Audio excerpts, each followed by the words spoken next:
Hello, नमस्ते. कसे आहात सगळे? छान ना? मी पण मस्त आहे. आजचा विषय म्हणजे रिटायरमेंटचे नंतरचे दिवस, निवृत्तीचे नंतरचे दिवस.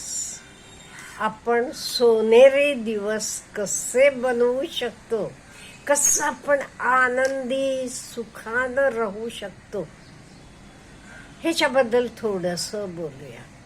आता आपलं लाईफ रिटायरमेंट पर्यंत वेगळं असते, रिटायरमेंट नंतर बदलते. तर हो, माणूस आपणच असतो, पण तर आपलं जीवन बदलते. तर पुरुषांचं असो, स्त्रियांचं असो, कोणाचंही.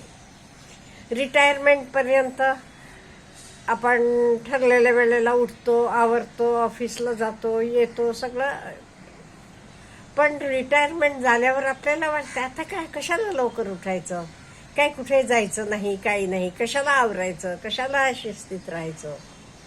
हे झालं जनरली. ह्याच्या शिवाय काय होते माहिती आहे का?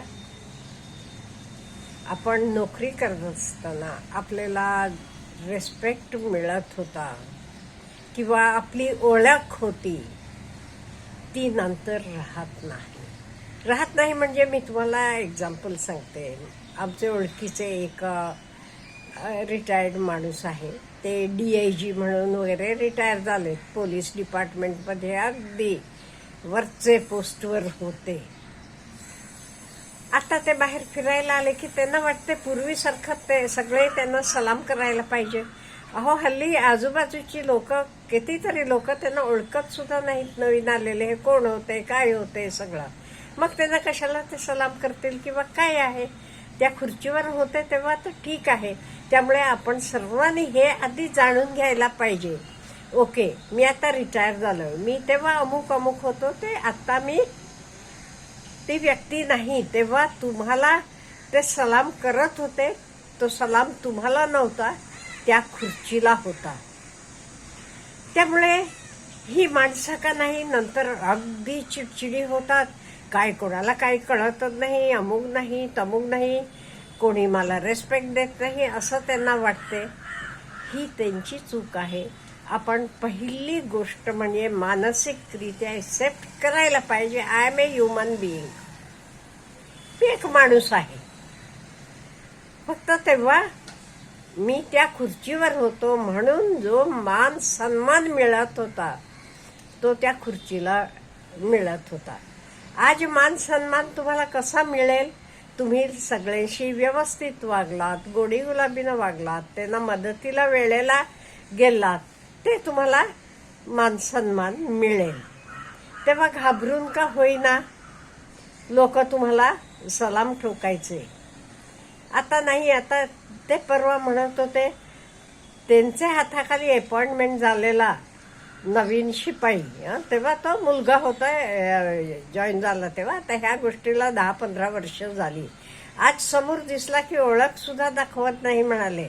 अहो, कशाला दाखवेल? हल्ली काळात तसा आहे. तुमचं काम झालं, तुम्ही त्या पोस्टवरनं गेला तेव्हा तुमच्याकडे सगळ्यांचे कॉन्फिडेन्शियल रिपोर्ट लिहायचा अधिकार होता. म्हणून लोक जरासं घाबरत होते किंवा त्यांचे काही फायद्यासाठी सुद्धा. आज तसं नाहीये, काही संबंध नाही येत. त्यामुळे हे आधी आपण मनात काढून टाका. बरेच जणांचं दुःख ह्या कारणानं होते. त्यामुळे ते रिटायर झाल्यावर 1-2 वर्षानं हे जग सोडून जातात. असं सुद्धा घडते का? म्हणजे ते मनानं भयंकर असे दुःखी झालेले असतात. त्यामुळे पहिलं हे सगळं विसरून टाका. आता घरात सुद्धा असंच कित्येक वेळा होते. तुम्ही मिळवत होता, तुम्ही सगळं करत होता, तेव्हा तुम्हाला सगळं रेस्पेक्ट देत होते, सगळं होतं. आता तुम्ही काही पगार आणत नाही, तुम्ही काही मिळवत नाही म्हटल्यावर तुम्हाला तेवढ्या रेस्पेक्ट देणं म्हणा. आपण अमिताभ बच्चनचं बागवान बघितलं असं, कसं होते तसं होत जाते. ह्याला नाईलाज आहे. का? म्हणजे तर त्या माणसांवर अवलंबून आहे किंवा गृहीत धरतात म्हणतात काही लोक.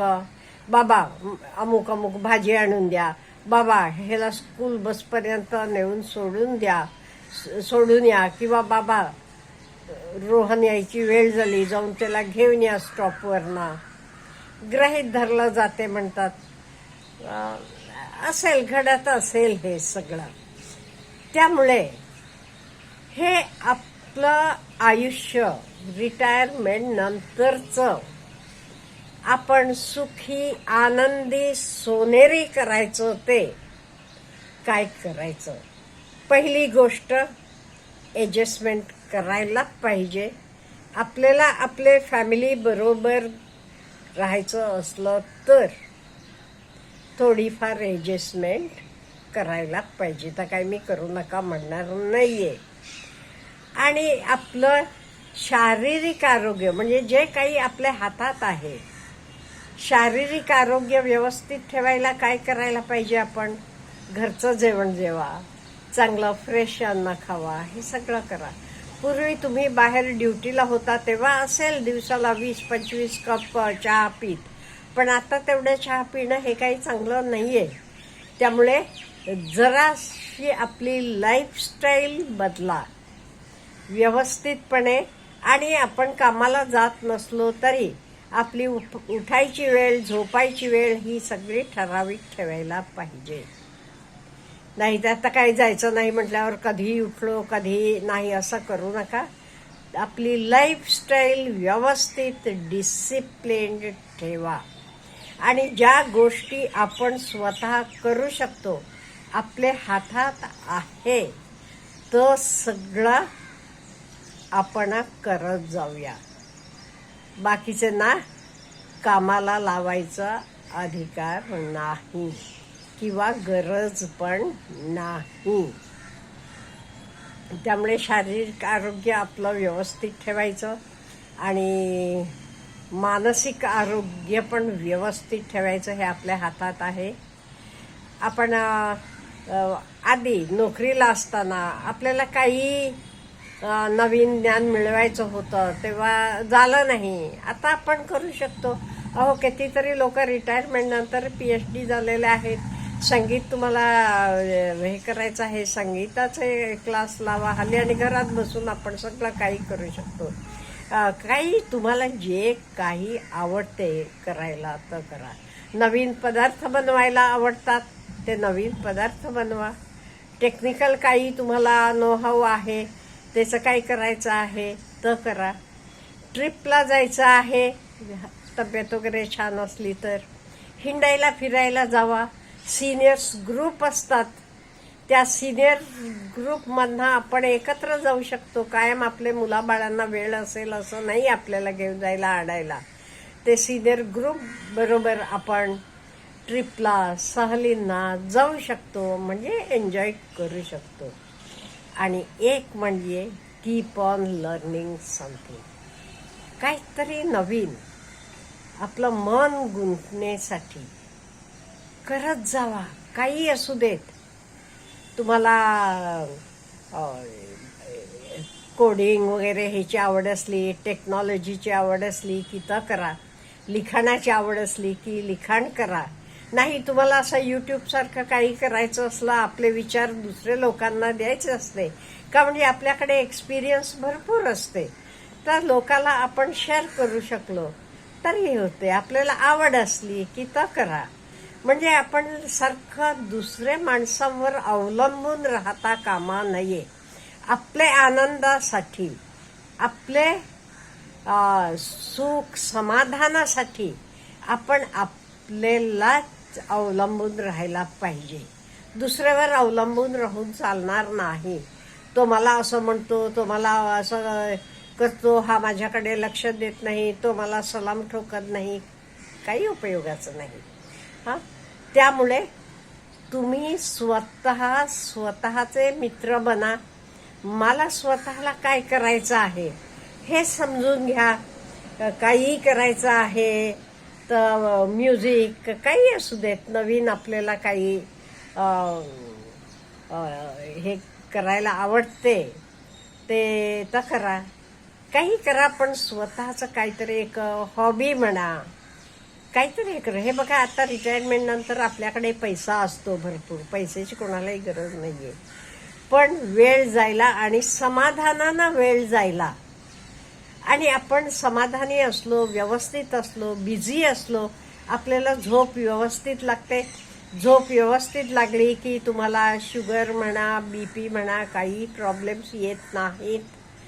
त्यामुळे आपण बिझी राहणं. सारखं लोकांनाही फोन करून बोलून उपयोगाचं नाही. आता बोलायला काय असते, मुलं आपली सेटल झालेली असतात, बोलायला काही तसे फार विषय पण नसतात बघावं ते विचार करून. त्यामुळे तो पण उपयोगाचा नाही. मग माझा वेळ मी व्यवस्थितपणे कसं घालवू शकते, लोकाला त्रास न देता, हा आपण विचार करायचा आणि त्याचे प्रमाणे वागायचं. म्हणजे आपले निवृत्तीनंतरचे दिवस हे सोन्याचे दिवस बनतील आणि आपण सुखी आनंदी राहू. आपल्याला काय म्हणायचं आहे? Have a good day.